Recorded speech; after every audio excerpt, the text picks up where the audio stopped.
If your lower back looks like this, then you have anterior pelvic tilt, which is the same as 75% of the population. Unfortunately, this position of the pelvis is dysfunctional. It can often lead to a lot of back pain. In this video, I'll show you how to correct anterior pelvic tilt in just 5 simple steps. Hi, my name is Daniel Arabenov. I'm a certified posture therapist and founder and CEO of Posturetics. We help people improve their posture, and I've been doing it for the last 5 years in my offline clinic as well as online. Now, if you don't know if you have anterior pelvic tilt or not, there is another way that you can check it. Lay down on the ground with your knees bent and see if you can put your hand behind your lower back and it goes freely, then most probably you have anterior pelvic tilt. If it's more flat, then you're probably fine.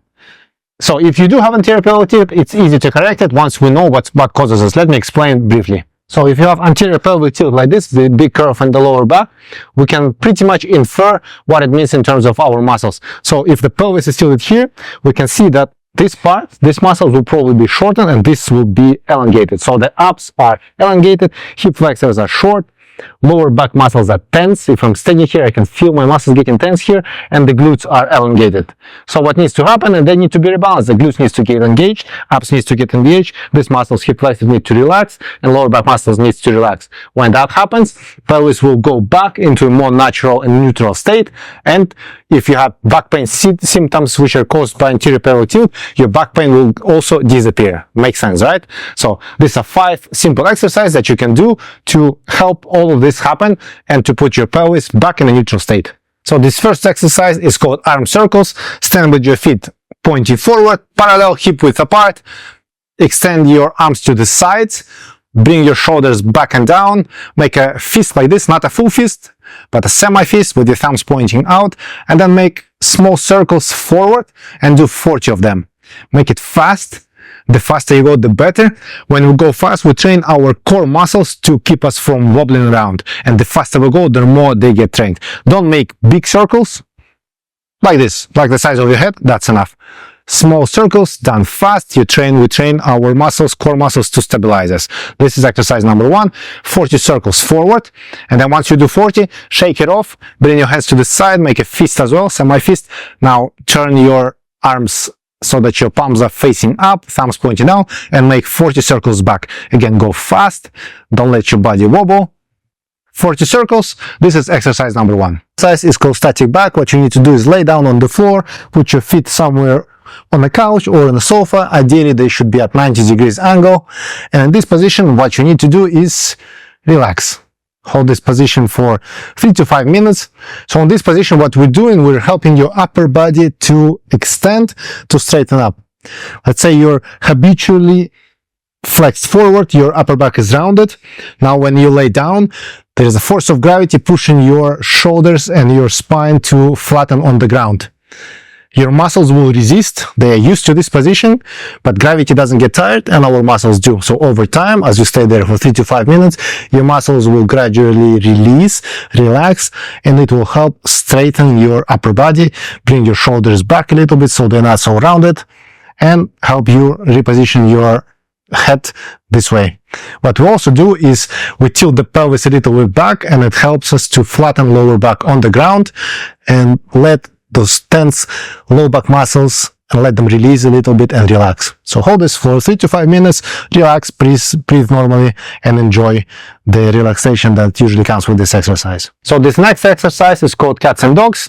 We do it a little bit differently, so pay attention. So you stand on your knees and arms, and then here, when we do the exercise, we start from the pelvis. So pelvis goes, and then we go vertebra by vertebra, and we extend our spine, look up, shoulder blades connect, and then again start from the pelvis and round your lower back and then upper back and hands and look down.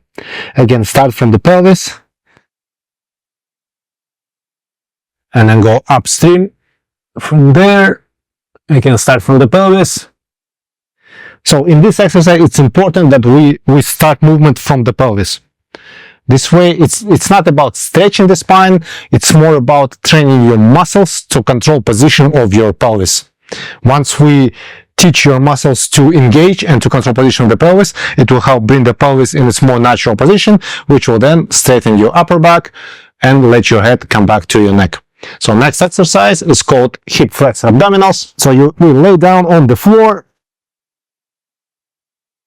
knees bent, arms behind your back, interlaced, and find a spot somewhere behind and above you on the ceiling.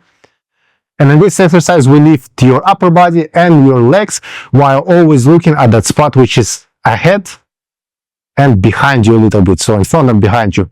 We do this, it's very important. We don't want to bend our neck. If I bend my neck, now I'm looking somewhere there, I cannot see the point there. But in this position, I'm putting a lot of stress on the neck, and I'm not training the neck to be in a more upright position. I'm kind of forcing my forward head position even more, and that's not what we want to do. So always look above and behind you, and then lift your upper body and legs and lower them down. Lift them as much as you can, lower them down. Do it at the same time. 3.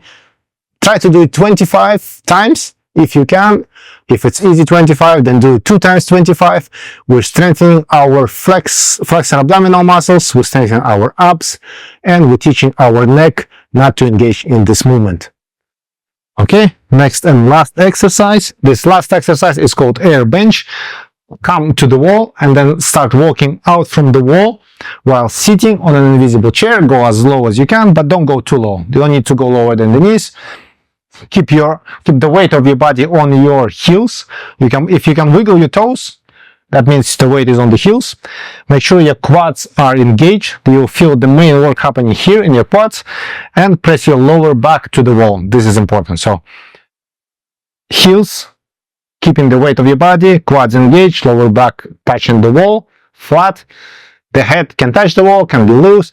Hands doesn't really matter. You can put them here or just let them hang. Hold this position from 45 seconds to 2 minutes. This is a great exercise to strengthen your quads, which will help you walk properly. You're also flattening, by flattening your lower back, you're training your lower back muscles to release a little bit, and it engages your quads, your glutes, and the pelvis stabilizing muscles around your pelvis. Try to do these exercises daily, every day, and let me know in the comments how it goes. Obviously, 5 exercises may not be able to correct postural problems that accumulated over years of sedentary lifestyle. If that's the case, and if you want to find out what you specifically need to do to correct the entire picture, not just anterior pelvic tilt, but position your feet, your head, your shoulders, all of that, then I suggest you try our app. It's called Posturelytics. I designed it based on my clinical experience. It uses advanced AI and computer vision to assess your posture and give you a custom exercise plan to correct it. You can get started for free and get your full posture assessment if you go to our website, posturelytics.com, or if you go to App Store and download the app called Posturelytics. Do it now, download the app, get your free posture assessment, and let me know how it goes.